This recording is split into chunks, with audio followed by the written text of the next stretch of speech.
4번 돗자리에서 항의가 들어왔어. 이 4번 돗자리에서 이 항의가 들어왔어. 오중에 다리가 구겨라고. 그거 한 게 네가 떼먹어 버렸냐? 오대폴 영화가 이 괴물이에요. 안녕하세요. 자, 오늘 볼 영화는 괴물입니다. 이야기, 음악, 촬영적인 것도 그렇고 연기 하나하나 다 너무 완벽하다. 사실 그 우리나라 천만 영화를 얘기할 때 제일 이견이 없는 영화를 꼽으라고 하면 괴물일 것 같아요. 왜냐면 내가 생각할 때 굉장히 한국적이야 일단. 그리고 되게 많은 사람들이 너무나도 일상적으로 자주 보는 공간에서 일어나는 괴수물 영화다 보니까 이 상황 자체가 너무나도 영화적이라는 느낌이 더 강렬하게 오는 것 같아.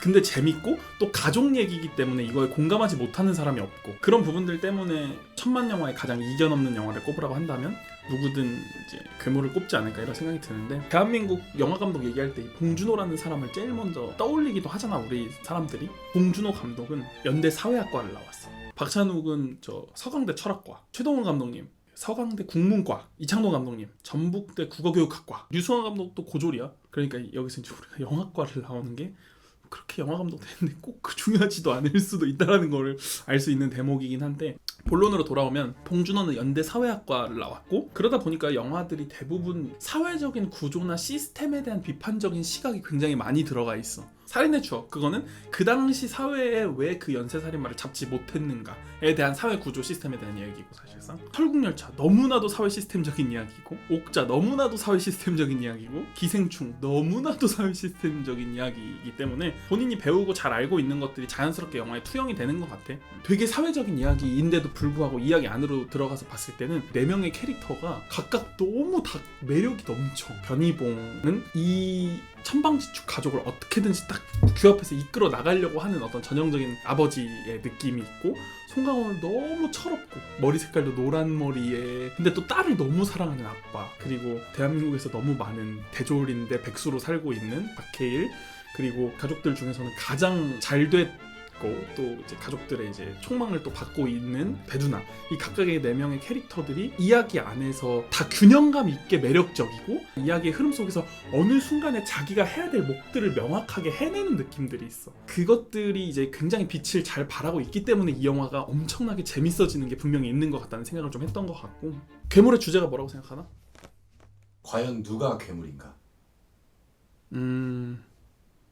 누가 괴물인가? 누가 괴물이? 변희봉이 말하는 윗사람들이 괴물 같다고 느꼈어. 어떤 사람들이 이 가족이 자신의 가족을 구하는 과정을 방해하는가, 그 방해하는 사람들의 이제 가장 위로 올라가 보면 이 영화에서 말하고 있는 게 이제 미국인 것 같아. 본의 아니게 저건 그 스파이더맨도 그렇고 내가 계속 미국을 뭔가 정말 뭔가 반미적인 사람으로 계속 나오는 것 같은데 뭐 꼭 그렇진 않아. 나는 약간 사대주의도 있고 이 한국이라는 국가가 미국이라는 국가와 굉장히 친밀하게 관계를 유지하면서 살고 있잖아. 어떻게 보면은 미국이 조금 더 강대국이고 한국이 조금 더 약소한 국가이기 때문에 우리가 이제 미국의 의존도가 좀 아무래도 높은 편이라고도 볼 수가 있지. 그러한 구조들 안에서 발생하는 수많은 이슈와 수많은 이제 뉴스거리들이 있는데, 우리가 그런 것들을 어떤 태도로 받아들이면서 살아야 되는지에 대해서 좀 말해주고 싶은 영화가 말하자면 이 괴물이 아닐까, 뭐 이런 생각을 했던 것 같아. 자, 왜 그런 주제라고 생각을 했던 것 같은지는 직접 장면을, 영화를 보면서 우리 리코스 미니 라운드 나초 칩스와 함께 먹어보도록 하겠습니다. PPL도 봤나? 구독자가 61명인데 어떻게 PPL 들어와? 앞으로 61만 명이 될 거니까. 지성인이라면 나초를 이렇게 먹죠. 그럼 오늘도 첫 장면부터 한번 시작해볼게. 내가 항상 첫 장면을 굉장히 중요시 여기면서 얘기를 하는데, 이 영화는 첫 장면에 엄청나게 많은 걸 담았다기보다는 관계적인 부분들을 좀 많이 다루고 있는 것 같다는 생각이 들었어. 프레임 안에 되게 균형적으로 한쪽에 이제 미국이 있고 한쪽에 우리가 있지. 우리나라와 미국의 관계가 굉장히 대등한 것처럼 나오지만 사실 대화 내용을 보면 대등하지 않다라는 걸 알 수가 있어. Mr. Kim, I hate us more than anything. I will clean again. 이 대화 자체에서 동등하게 서 있지만 사실 동등하게 서 있지 않다라는 것을 첫 장면에서부터 보여주고 있는 거지. 말하자면 2000년 2월 9일날 미팔군 용산기지 내 영안실에서 실제로 이 독극물들 20박스를 버렸던 일이 실제로 있었대. 그 독극물을 미국이 결정해서 한강에 방류를 했고 그 방류를 한 것으로부터 이 괴물이 등장하게 되었다라는 점을 우리가 주목하면서 보면 이 영화가 결국 어떤 주제를 이제 우리들한테 말하고 싶느냐를 좀 더 명확하게 알 수 있을 것 같다라는 생각이 드는 것 같아. You don't have to clean up now. Why don't you dump this first? That's formalin. Pour them into the sink. Just empty every bottle to the very last drop. It's just they are toxic chemicals, and the regulation states that. Pour them right down the drain, Mr. Kim. 되게 친절하게 얘기하는 것 같고 부탁하는 것처럼 말하고 있지만 이 미국인의 결정에 이 한국인은 따를 수밖에 없고 약간의 강압성이 좀 느껴지는 부분이지. 한국과 미국의 관계를 조금 압축해서 잘 보여주고 있다라는 생각이 좀 들었던 것 같아, 난 이걸 보면서. 이제 영화 내부적인 그 이미지적인 분석 같은 것들을 좀 해보려고 하는데, 봄날은 간다 같은 영화들은 영화 이미지 자체가 정적이잖아. 그러니까 멈춰져 있는 프레임 안에서 그 앵글을 어느 각도에서 어떻게 바라보고 있는지 그 자체가 조금 더 중요하다면, 사실 괴물 같은 영화는 굉장히 블록버스터고 앵글들이 빠르게 움직이고 그러고 있기 때문에 어떤 앵글에서 어떤 앵글로 컷이 바뀌고 어떻게 변화하고 있고 어떤 방향으로 이동하고 있느냐라는 동적인 이미지에 조금 더 집중을 해서 바라볼 필요성이 있다는 생각을 했어. 자, 어떤 사람이 있어. 이 사람이 왼쪽에서 오른쪽 방향으로 걸어가. 이게 더 편안해 보일까? 오른쪽에서 왼쪽 방향으로 걸어가는 게 더 편안해 보일까? 왼쪽에서 오른쪽으로 가는 거. 어떻게 답을 알고 있지? 우리가 글을 읽을 때도 다 왼쪽에서 오른쪽으로 읽으니까. 맞아. 우리가 인식하고 있는 게 왼쪽에서 오른쪽 그리고 위에서 아래, 이 방향성이 우리한테 가장 편한 방향성이야. 그 중력의 방향이라고도 하는데, 그래서 이쪽으로 가는 사람은 어딘가로 가는 것 같은 느낌이 들기도 하고 오른쪽에서 왼쪽으로 오는 사람은 뭔가 돌아오는 것 같은 느낌을 주기도 해. 근데 이제 아주 그 말 자체로 간다 온다 라고만 이제 딱 치환해서 생각할 수는 없겠지만 어쨌든 그런 방향성 자체가 우리한테 주는 느낌이나 인식 같은 것들은 분명히 있다라는 거지. 자, 그러면 처음으로 괴물이 등장하는 장면이거든. 어떻게 이 방향성을 잡냐면, 사람들은 왼쪽에 있고 사람들이 보고 있는 게 오른쪽에 있거든. 그러니까 지금 한강의 물이 오른쪽에 있고 사람들의 묻이 왼쪽에 있어. 그러니까 약간 무슨 느낌이 드냐면, 괴물이 오른쪽에서 등장해서 안쪽에 있는 사람들한테 가는 느낌이 들고 안쪽에 있던 현설을 데리고 다시 바깥쪽으로 나가는 이런 느낌처럼 이걸 연출을 했거든, 그 방향성을. 그럼 한번 보도록 하자고. 굉장히 흥미롭고. 아 근데 영화에 혁오의 오혁도 나왔었네. 계속 이 방향성을 보여주지. 송강호는 다시 무트로 도망쳐.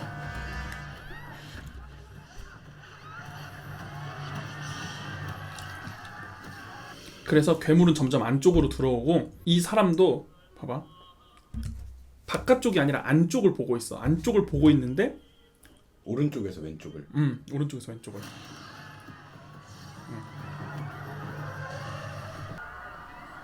계속 도망을 같은 방향으로 치지. 현서 데리고도. 난 이 부분의 사운드가 진짜 잘 됐다고 생각을 했었거든. 음악이 딱 나오다가 송강호가 돌아서 현서를 발견했을 때 음악이 딱 끊겨.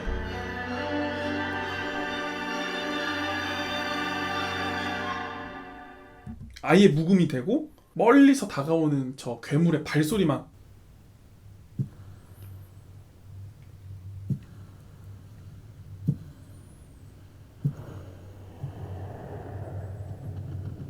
새가 하고 날아가. 그러니까 약간 모든 소리를 묵음시켰을 때 어떤 것만 살렸을 때 이 상황의 충격이 더 극대화될지에 대한 그 사운드 연출이 너무 잘 된 것 같아. 다시 똑같은 컷에서 이제 데리고 나간다.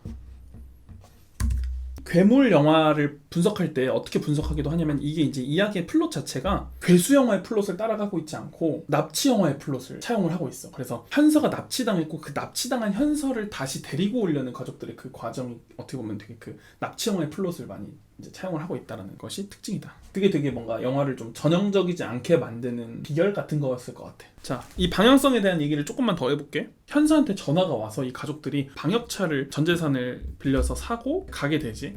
그래서 이제 괴물을 찾는 과정에서 괴물이 왼쪽에 있는 현서를 데리고 오른쪽으로 갔기 때문에 가족들도 왼쪽에서 오른쪽으로 계속해서 나아가면서 괴물을 찾으려고 하는 이 방향성을 보여주고 있거든. 이 진입하고 있는 과정에 여기 순찰하는 차는 이 왼쪽으로 가는데 그 다음 컷에 이제 얘네는 오른쪽으로 가고 있는 컷을 붙인 거지. 그러니까 뭔가 여기 있는 사람들은 다 이제 괴물에서부터 멀어지는 방향으로 가고 있고 이 가족들은 더 괴물한테 가까워지는 느낌들을 뭔가 이렇게 주고 있는 거지.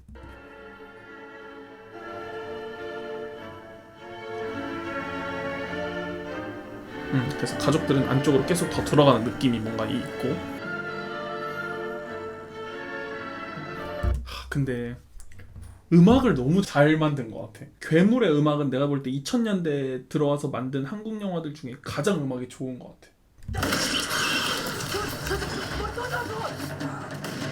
자, 괴물은 오른쪽으로 도망치고 이 괴물을 따라서 잡기 위해서 이 세 명의 가족이 괴물을 따라 이렇게 오른쪽으로 전진하지.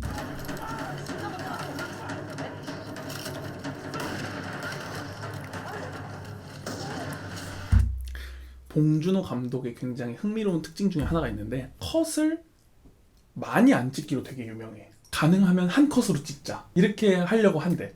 그래서 그 프레임 안에서 인물이 어떻게 움직이고 어떻게 이동해서 투샷이 만들어지고 또 단독샷이 만들어졌다가 이거를 한 컷 내에서 해결할 수 있으면 웬만하면 해결하는 게 자기는 좋다. 이런 식의 인터뷰를 내가 본 적이 있거든. 이 괴물은 블록버스터임에도 물론 컷이 바뀌어야 될 때 잘 바뀌고 있기는 하지만 방금 같은 컷들이 되게 한 컷을 어떻게 활용할 것인가를 잘 보여주는 예시 같은 것 같아. 송강호가 딱 달리다가 어이씨 하고 넘어지면 박해일이 뒤에서 나와서 탁 등장하고 근데 또 넘어지면 앞에서 변희봉이 딱 나와. 이게 뭔가 이들의 가족이 어떻게 움직이고 있는 팀인가를 되게 압축적으로 보여주는 컷이기도 한 거지. 좀 어떻게 보면 바이러스가 있다라는 보도가 있고 보도 이후에 사실 바이러스는 없었던 거였다 라고도 나오잖아. 미국의 입장에서는 이 괴물이라는 존재가 필요한 존재일 수 있을 것 같아. 왜냐면 한국한테는 이 괴물이라는 존재가 있고 바이러스가 실제로 있어야 그걸 미국이 해결해 줄 수 있거든. 그렇게 함으로써 미국과 한국과의 관계가 더 명확하게 만들어질 수 있기 때문에 미국의 입장에서는 바이러스가 있는 게 오히려 좋은 거지. 그래서 그게 마치 있는 것처럼 만들어서 포장해주고 그런 관계성을 확실히 성립하고 난 다음에는 사실 없었던 거라는 걸 또 발표하고. 그러니까 이런 식으로 뭔가 문제를 애초에 만들고 그걸 해결하는 역할까지 자행하는 그 모든 과정을 다 미국이 주도할 수 있는 거고 사실 그것이 만들어내는 과정 속에서 생겨난 부산물이 괴물인 거잖아. 근데 그 과정에서 고통을 받고 실제로 모른 채 당하는 거는 아무것도 모르던 사람들이었을 수 있는 거지. 그래서 이런 것들을 다 상징적이고 굉장히 은유적으로 담아낸 게 이 괴물이라는 영화의 핵심인 것 같다는 생각이 드는 것 같은데 그렇게 본다면 이 괴물이라는 존재는 은폐의 과정에서 생겨나게 된 존재잖아. 그러다 보니까 괴물과 싸우는 과정 그리고 이 빼앗긴 딸을 찾아 나가는 이 일련의 과정들에서 굉장히 어두운 이미지 안개로 겹쳐져서 잘 보이지 않는 이미지들을 영화 속에서 굉장히 많이 활용하고 있는 것 같아. 일단 기본적으로 괴물이 사는 곳이 어디야? 하수구. 하수구지. 굉장히 보이지 않고 어둡고 깊숙한 곳에 숨겨진 근데 엄청 큰 하수구라고 하잖아. 그런데 숨겨져 있는 실체인 거지. 그래서 이 어두운 느낌의 이미지들이 반복돼서 활용이 되고 있는 것이 특징이고 그런 건 이제 영화 전체적으로도 계속 간헐적으로 많이 나와. 그리고 마지막에 에이전트 옐로우 딱 쏘고 나서도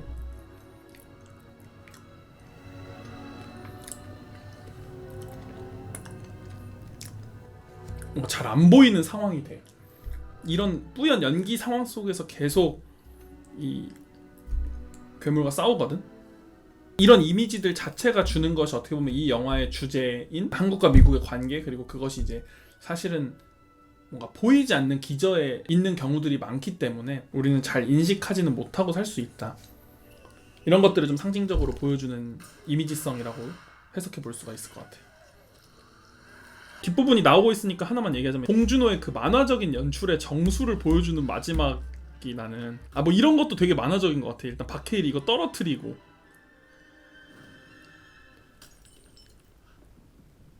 이 풀샷에서 탁 찍는 거 보여주고 배두나 바스트샷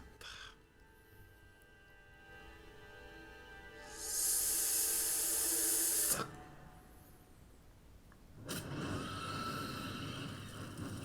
마지막에 송강호가 딱 등장해서 딱 활용 점정으로 빡 찍고 이런 발이 착착착착 쓰러지고 그다음에 იქ 하고 있고 봉에 이렇게 피가 싹 흐르고 손을 놔도 이렇게 딱 꽂혀 있는 거 너무 만화적인 연출인 것 같고 그리고 여기 이게 원 남아 있는 거 이런 포인트들이 뭔가 이 장면을 계속해서 쫄깃하게 보면서 따라가게 만들어주는 그런 연출인 것 같고, 이게 봉준호가 이런 걸 진짜 잘하는 것 같다, 이런 생각이 들었고, 어쨌든 그런 측면에서 이제 비판적인 시각들이 이 영화에 굉장히 많이 녹아들어 있는데, 마지막에 이제 딸을 잃고 송강호는 더 이상 꾸벅꾸벅 졸지도 않고 계속해서 뭔가 경계태세를 방어하면서 밖을 들여다보고 있고 총을 들고 있는 상태로 성장 아닌 성장을 하게 됐지. 이게 긍정적일지 부정적일지는 잘 모르겠지만, 그러고 나서 밥을 먹는데 그때 뉴스에서 바이러스는 사실 없었다라는 진실을 이제 보도하는 뉴스가 나와. 근데 이때 야 세주야, 야 딴 거 볼까? 그러니까 세주가 꺼, 밥 먹는데 집중 이러니까 그냥 꺼버려. 재미없다. 딴 데 볼까? 시급하고 진짜 먹는데 집중. 판단이 필요하졌습니다. 하지만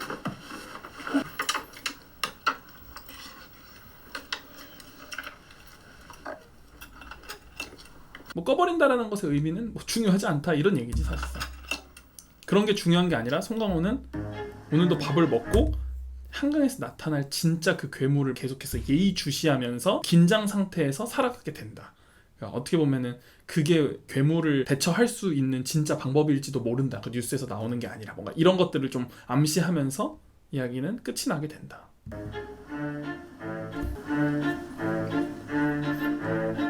이 영화만 줄 수 있는 명확한 정서가 존재하는 것 같아. 그거는 괴물 말고 다른 영화는 못 주는 정서인 것 같아. 그 예전에 임필성 감독이 그런 말을 한번 한 적이 있거든, 인터뷰하다가. 봉준호가 쓴 시나리오를 읽다가 너무 빡쳐서 그걸 던졌대. 너무 재능이 있어서.